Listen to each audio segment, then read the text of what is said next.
El intenso interés que despertó en el público lo que fue conocido en su tiempo como el caso de Styles se ha apagado algo. Sin embargo, en vista de la resonancia mundial que tuvo, mi amigo Poirot y la propia familia me han pedido que escriba una relación de todo lo ocurrido. De este modo, confiamos en acallar los escandalosos rumores que aún persisten. Expondré brevemente las circunstancias que me llevaron a relacionarme con el asunto. Desde el frente me habían enviado a Inglaterra por inválido y después de unos meses en una deprimente casa de convalecencia me concedieron un mes de permiso. Yo no tenía parientes próximos ni amigos y no había decidido qué hacer cuando me encontré con John Cavendish. Le había visto muy poco en los últimos años. En realidad, nunca la había conocido muy a fondo. Me llevaba sus buenos 15 años, aunque no representaba los 45 que tenía entonces. Sin embargo, cuando chico, me habían invitado a pasar temporadas en Styles, la residencia de su madre en Essex. Después de charlar largo y tendido sobre aquellos años, me invitó a pasar mi tiempo de permiso en Styles.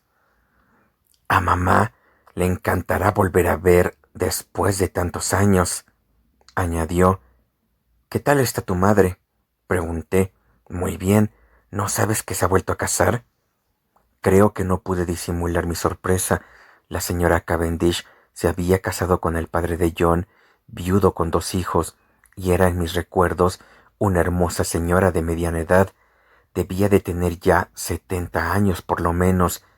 La recordaba con una personalidad enérgica y autócrata, amiga de figurar en acontecimientos sociales y benéficos, y con cierta debilidad por organizar tómbolas de caridad e interpretar el papel de hada buena. Era una señora extraordinariamente generosa y poseía una cuantiosa fortuna personal. Su residencia de campo, Styles Court, había sido comprada por el señor Cavendish en los primeros tiempos de su matrimonio. El señor Cavendish había estado en todo tiempo dominado por su mujer, hasta el extremo de que, al morir, le dejó la finca en usufructo, así como la mayor parte de su renta, decisión a todas luces injusta respecto a sus 2 hijos. La madrastra de estos, sin embargo, había sido muy generosa con ellos. Eran tan jóvenes cuando su padre volvió a casarse que siempre la habían considerado como su propia madre. Lawrence, el más joven, era un muchacho delicado. Había estudiado la carrera de medicina, pero pronto abandonó la profesión y vivió en la casa materna, entregado a trabajos literarios, aunque sus versos no habían alcanzado gran éxito. John había practicado algún tiempo como abogado, pero más tarde se había retirado a la vida de campo, para la que se sentía mejor dispuesto. Se había casado 2 años antes y vivía con su mujer en Styles, aunque me pareció que hubiera preferido que su madre le aumentara la pensión y tener un hogar propio. Pero a la señora Cavendish le gustaba hacer sus planes e imponerlos, y en este caso tenía la sartén por el mango, es decir, los cordones de la bolsa. John se dio cuenta de mi sorpresa ante la noticia del nuevo matrimonio de su madre y sonrió tristemente. Es un condenado patán, tronó furioso. Te aseguro, Hastings, que está haciéndonos la vida imposible. En cuanto a Ivy, ¿te acuerdas de Ivy? No, no habría venido todavía en los tiempos en que tú frecuentabas nuestra casa. Es la compañera de mi madre, su factotum, su correveidile. Buena persona, aunque no precisamente joven y guapa. ¿Qué ibas a decir? Ah, sí, el individuo ese se presentó en casa por las buenas, con el pretexto de ser primo segundo o algo por el estilo de Ivy, aunque ella no parece muy dispuesta a reconocer su parentesco. Salta a la vista que el tipo es extranjero, lleva una gran barba negra y unas botas de cuero, haga el tiempo que haga. Pero mamá, se aficionó a él enseguida y le tomó como secretario. Ya sabes que siempre ha dirigido un ciento de sociedades. Yo asentí. Naturalmente, con la guerra, esas sociedades se han convertido en 1000. Hay que reconocer que el tal sujeto le ha resultado muy útil, pero excuso decirte cómo nos quedamos cuando hace 3 meses nos anunció mamá de pronto que ella y Alfred se habían comprometido. Si nos pinchas no sangramos. Él es lo menos 20 años más joven que ella, un cazadotes descarado, claro, pero ella es dueña de sus actos y se casó con él. Debe de ser una situación muy difícil para ustedes. Difícil, es endemoniada. De modo que 3 días más tarde descendía yo del tren en Styles St. Mary, una diminuta estación cuya existencia no parecía muy justificada, colocada en medio de los verdes campos. Cavendish me esperaba en el andén y me condujo en coche. Como ves, tenemos un poco de gasolina, indicó, gracias a las actividades de mi madre. El pueblo de Styles St. Mary estaba situado a unas 2 millas de la pequeña estación y Styles Court se asentaba una milla más allá. Era un día tranquilo y cálido de principios de julio. Contemplando la llanura de Sex, tan verde y quieta bajo el sol de la tarde, parecía casi imposible que una gran guerra siguiera su curso no lejos de allí. Sentí como si me hubiera perdido en otro mundo.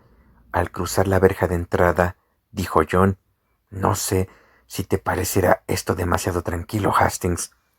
Amigo mío, eso es precisamente lo que deseo. Es bastante agradable, si te gusta la vida reposada.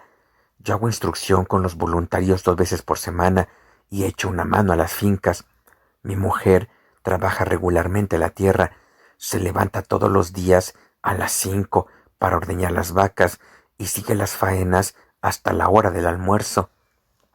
En conjunto, es una buena vida, si no fuera por ese Alfred Inglethorpe. De pronto, detuvo el coche y miró su reloj. No sé si tendremos tiempo de recoger a Cynthia.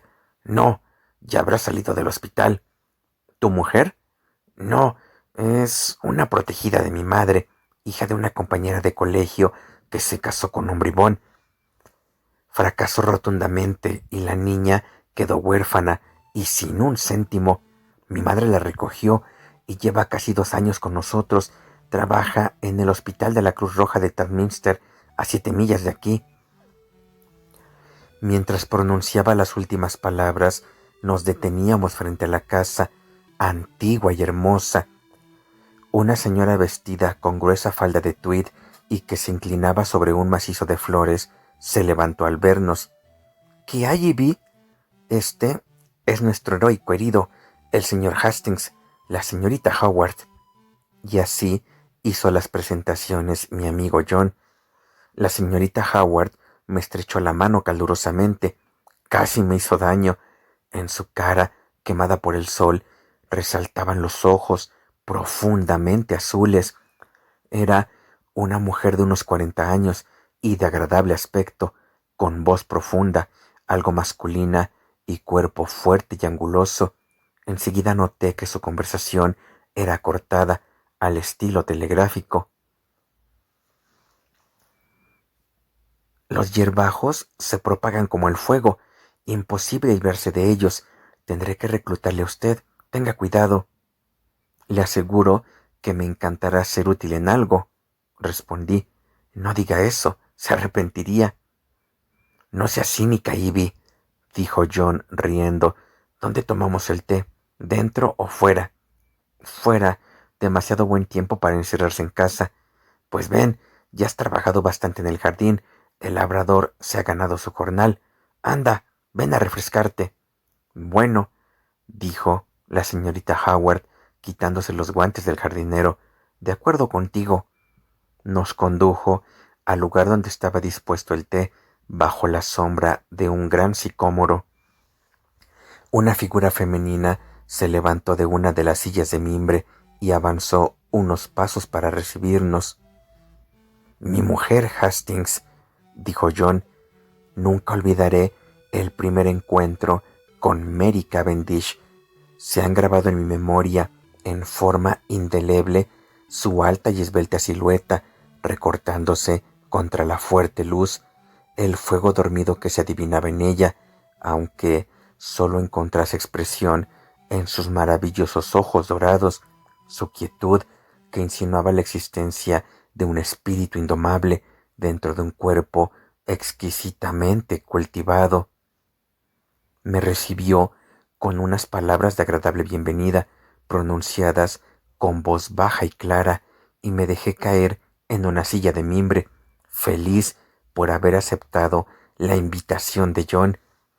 La señora Cavendish me sirvió el té y sus tranquilas observaciones fortalecieron mi primera impresión. Era una mujer extraordinariamente atractiva.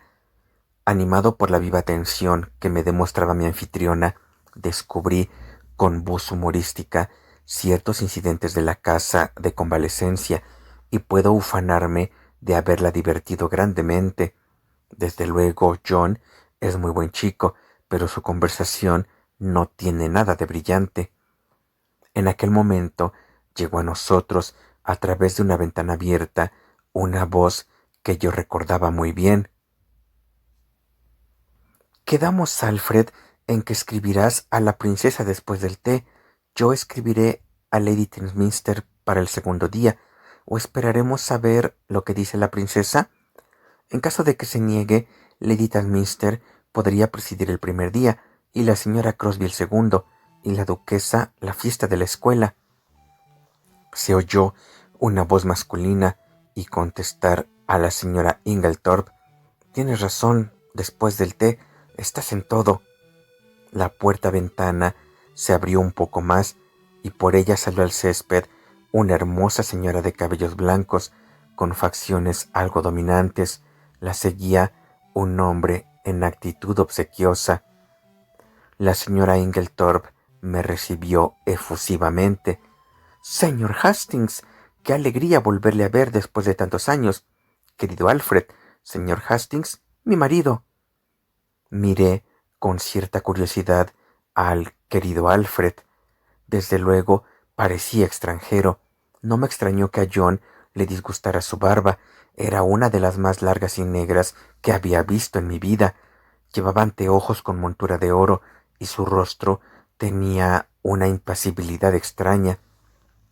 Me pareció que su puesto estaba en las tablas teatrales, pero en la vida real resultaba completamente fuera de lugar. Su voz era profunda y untuosa.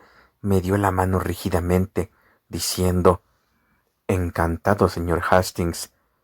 Y volviéndose a su esposa: «Querida Emily, ese cojín está un poco húmedo». Ella sonrió cariñosamente a su marido, que le cambió el cojín con grandes demostraciones de afecto. Extraño apasionamiento en una señora inteligente como ella. Con la llegada de Inglethorpe, una especie de hostilidad velada se adueñó de la reunión. Sobre todo, la señorita Howard no se molestó en ocultar sus sentimientos. Sin embargo, la señora Inglethorpe no parecía darse cuenta de ello. Su volubilidad no había perdido nada con el transcurso de los años y habló incansablemente, sobre todo de la tómbola que estaba organizando y que tendría lugar muy pronto. De vez en cuando se dirigía a su marido para preguntarle algo relacionado con horarios y fechas. Él no abandonó su actitud vigilante y atenta. Desde el primer momento me disgustó sobremanera y me ufano de juzgar certeramente a primera vista. Poco después, la señora Inglethorpe se volvió a Evelyn Howard para darle instrucciones sobre unas cartas, y su marido se dirigió a mí con su bien timbrada voz. «¿Es usted militar de carrera, señor Hastings?» «No, antes de la guerra estaba en la compañía de seguros Lloyds». «¿Y volverá usted allí cuando termine la guerra?» «Puede ser, aunque quizá empiece algo nuevo». Mary Cavendish se inclinó. Si le fuera posible seguir sus inclinaciones, ¿qué profesión escogería usted? Depende de ciertas cosas. ¿No tiene usted una afición secreta? Preguntó. ¿No se siente atraído por nada? Casi todos lo estamos, con frecuencia por algo absurdo. ¿Se reiría usted de mí si se lo dijera? Mary Cavendish sonrió. Quizá siempre he sentido la secreta ambición de ser detective. ¿Un auténtico detective de Scotland Yard o un Sherlock Holmes? Sherlock Holmes, por supuesto, pero hablando en serio, es algo que me atrae enormemente. Conocí en Bélgica a un detective muy famoso que me entusiasmó por completo. Era maravilloso. Decía siempre que el trabajo de un buen detective es únicamente cuestión de método. Mi sistema está basado en el suyo, aunque por supuesto lo he mejorado mucho. Era un hombre muy divertido, un dandy, pero maravillosamente hábil. Me gustan las buenas historias policíacas, observó la señorita Howard. Sin embargo, son un montón de tonterías muchas veces. El criminal descubierto en el último capítulo, todo el mundo equivocado. En el crimen real se sabe enseguida. Gran número de crímenes han quedado sin aclarar, repliqué. No quiero decir la policía, sino la gente que está dentro del crimen, la familia. Ellos nos engañan, lo saben todo. Entonces, ¿usted cree? Dije, muy divertido, que si se viera mezclada en un crimen, digamos un asesinato, ¿descubriría usted inmediatamente al asesino? Por supuesto, no podría probarlo a los abogados, pero yo creo que lo sabría. Si se me acercara el asesino, lo notaría en el aire. Podría ser la asesina, sugerí. Podría, pero el asesinato es algo violento, más a menudo es asociado con la idea del hombre, salvo en caso de veneno. La voz de la señora Cavendish me sobresaltó. El doctor Brownstein decía ayer que es muy probable que haya habido innumerables envenenamientos por completo insospechados debido a la ignorancia de los métodos cuando se trata de venenos poco comunes. Por Dios, Mary, qué conversación tan horrible, exclamó la señora Inglethorpe. Me estás espeluznando. Aquí viene Cynthia. Una muchacha con uniforme de enfermera cruzó rápidamente el césped. Cynthia, llegas tarde hoy. Este es el señor Hastings, la señorita Murdoch. Cynthia Murdoch era una joven de aspecto lozano, llena de vida y de vigor. Se quitó su gorrito y admiré las grandes ondas sueltas de su cabellera rojiza y la brevedad y blancura de la mano que adelantó para coger su taza de té. Con ojos y pestañas negros hubiera sido una belleza. Se tumbó en el suelo al lado de John y me sonrió cuando le acerqué un plato de emparedados. Siéntese aquí en la hierba, se está mucho mejor. Obedecí prontamente. ¿Trabaja usted en Tadminster, verdad? Cynthia asintió. Sí, por mis pecados. ¿Se portan mal con usted sus jefes? Pregunté sonriendo. Me gustaría verlo, exclamó Cynthia con dignidad. Tengo una prima en un hospital que les tiene pánico a las enfermeras diplomadas. No me extraña, no tiene usted idea de cómo son, pero yo no soy enfermera. Gracias a Dios, trabajo en el dispensario. ¿A cuánta gente envenena usted? Cynthia sonrió también. A cientos, dijo. Cynthia, llamó la señora Inglethorpe, ¿puedes escribirme unas cartas? Desde luego, tía Emily. Se levantó de un salto y algo en su actitud me recordó que su posición en la casa era subalterna y que la señora Inglethorpe, aun siendo tan bondadosa, no le permitía olvidarlo. Mi anfitriona se volvió hacia mí. Yo le enseñaré a su cuarto. La comida es a las 7:30. Hemos suprimido la cena. Por el momento, Lady Tadminster, la esposa de nuestro diputado, hija del difunto Lord Abosbury, hace lo mismo.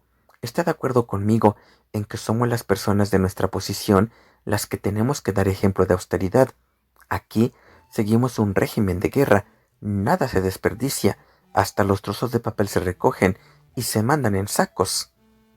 Expresé mi aprobación y John me condujo a la casa. Subimos la ancha escalera que, bifurcándose a derecha e izquierda, conducía a las dos alas del edificio. Mi cuarto estaba en el ala izquierda y tenía vista sobre el parque. John me dejó y unos minutos más tarde lo vi desde mi ventana, paseando sosegadamente por la hierba, cogido del brazo de Cynthia Murdock. Oí la voz de la señora Inglethorpe llamando a Cynthia con impaciencia y la muchacha corrió en dirección a la casa. Al mismo tiempo, un hombre surgió de la sombra de un árbol y tomó lentamente la misma dirección. Representaba unos 40 años, era muy moreno y su rostro, pulcramente afeitado, tenía una expresión melancólica. Parecía dominado por una emoción violenta. Al pasar, miró casualmente hacia mi ventana y lo reconocí, aunque había cambiado mucho en los últimos 15 años. Era el hermano menor de John, Lawrence Cavendish. Me pregunté cuál podría ser el motivo de la extraña expresión que sorprendía en su rostro. Después me olvidé de él y me hundí en mis propios asuntos. La tarde se deslizó agradablemente y por la noche soñé con la enigmática Mary Cavendish. La mañana amaneció clara y llena de sol y presentí que mi estancia en Styles me iba a ser extraordinariamente grata. No vi a la señora Cavendish hasta la hora del almuerzo, entonces me invitó a dar un paseo con ella y pasamos una tarde deliciosa, vagando por los bosques y regresando a casa alrededor de las 5. Al entrar en el amplio vestíbulo, John nos hizo seña de que le siguiéramos al salón de fumar. Por la expresión de su rostro, comprendí enseguida que algo desagradable había ocurrido. Le seguimos y cerró la puerta detrás de nosotros. «Escucha, Mary, hay un jaleo horrible. Ivy ha disputado con Alfred Inglethorpe y se marcha». «¿Que se marcha, Ivy?» John asintió sombrío. «Sí, fue a ver a mamá y aquí viene ella». La señorita Howard apretaba los labios con obstinación y llevaba una pequeña maleta. Parecía excitada y decidida, ligeramente a la defensiva. «Al menos», estalló, «se las canté claras». «Querida Ivy», exclamó la señora Cavendish, «no puedo creer que te marches». La señorita Howard asintió, ceñuda. «Pues es la verdad, siento haber dicho a Emily algunas cosas que no perdonará ni olvidará fácilmente. No me importa si mis palabras no han hecho mucho efecto. Probablemente no conseguiré nada. Le dije, eres vieja, Emily, y las tonterías de los viejos son las peores. Es 20 años más joven que tú, y tú te engañas respecto al motivo de su matrimonio. Dinero. No le des demasiado. La mujer del granjero Rags es joven y guapa. Pregunta a tu querido Alfred cuánto tiempo pasa en su casa. Emily se enfadó mucho. Natural. Y yo continué. Te lo advierto. Si te gusta como si no te gusta, ese hombre te matará mientras duermes. En un decir, Jesús es un mal bicho. Puedes decirme lo que quieras, pero recuerda que te he avisado. Es un mal bicho. ¿Y qué dijo ella? La señorita Howard hizo una mueca muy expresiva. Mi queridísimo Alfred, mi pobrecito Alfred, calumnias viles, mentiras ruines, horrible mujer, acusar a mi querido esposo. Cuanto antes deje esta casa, mejor, de modo que me marcho. Pero ahora mismo, en este mismo momento. Durante unos instantes nos quedamos contemplándola. Finalmente, John Cavendish, viendo que sus argumentos no tenían éxito, fue a consultar el horario de trenes. Su mujer le siguió, murmurando que sería mejor convencer a la señora Inglethorpe de que recapacitara. Al quedarnos solos, la expresión de la señorita Howard se transformó, se inclinó hacia mí ansiosamente. Señor Hastings, usted es una buena persona. ¿Puedo confiar en usted? Me sobresalté ligeramente, posó su mano en mi brazo y su voz se convirtió en un susurro. Cuide de ella, señor Hastings. Mi pobre Emily. Son una manada de tiburones, todos ellos. Bien sé lo que me digo. Todos están a la cuarta pregunta y la acosan con peticiones de dinero. La he protegido todo lo que he podido. Ahora que les dejo el campo libre, se impondrán. Naturalmente, señorita Howard, dije, haré todo lo que esté en mi mano, pero tranquilícese, está usted muy nerviosa. Me interrumpió, amenazándome con el índice. Joven, créame, he vivido más que usted, solo le pido que tenga los ojos bien abiertos. Verá luego si tengo o no razón. El ruido del motor del coche nos llegó a través de la ventana abierta y la señorita Howard se levantó encaminándose hacia la puerta. John llamó desde fuera. Con la mano en la portezuela del coche, Ivy me miró por encima del hombro y me hizo una seña. Y sobre todo, señor Hastings, vigile a ese demonio, al marido. No hubo tiempo para hablar más. La señorita Howard desapareció entre un coro de protestas y adioses. Los Singlethorpe no se presentaron para la despedida. Mientras el coche desaparecía, la señora Cavendish se separó súbitamente del grupo y avanzó hacia el césped, saliendo al encuentro de un hombre alto, con barba, que evidentemente venía de la casa. Sus mejillas se colorearon al darle la mano. ¿Quién es ese?, pregunté con viveza, porque instintivamente me disgustó aquel hombre. Es el doctor Bernstein, contestó John brevemente. ¿Y quién es el doctor Bernstein? Está en el pueblo haciendo una cura de reposo después de haber sufrido un grave desequilibrio nervioso. Es un especialista de Londres, hombre muy inteligente, uno de los mejores especialistas toxicólogos, según creo. Y es muy amigo de Mary, apuntó Cynthia, incorregible. John Cavendish frunció el ceño y cambió de tema. Vamos a dar un paseo, Hastings. Todo ese asunto ha sido muy desagradable. Siempre he tenido la lengua muy suelta, pero no hay en toda Inglaterra amiga más fiel que Evelyn Howard.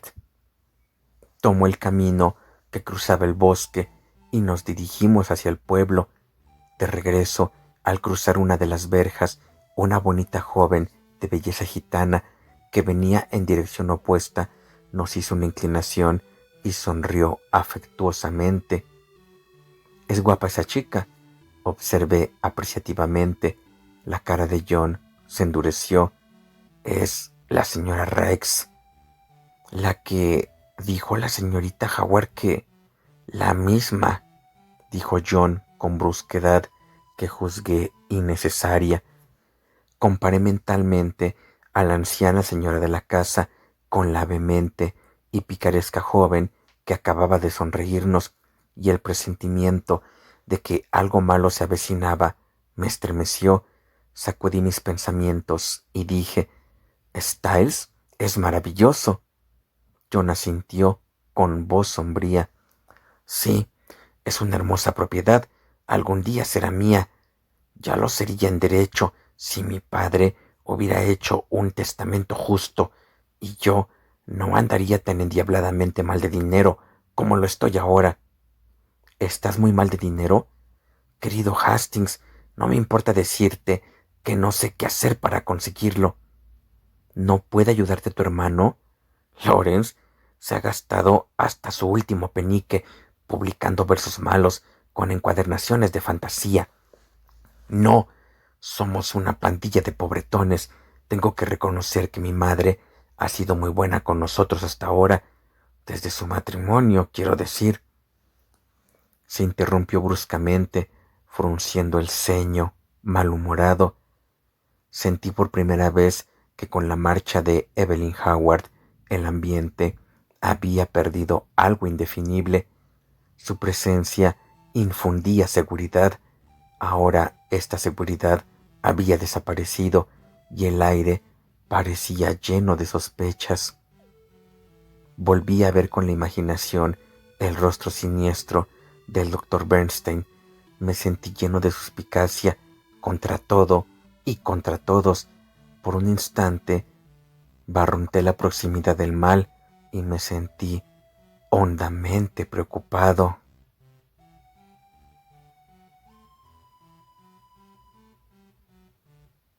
Capítulo 1. Llegada a Styles.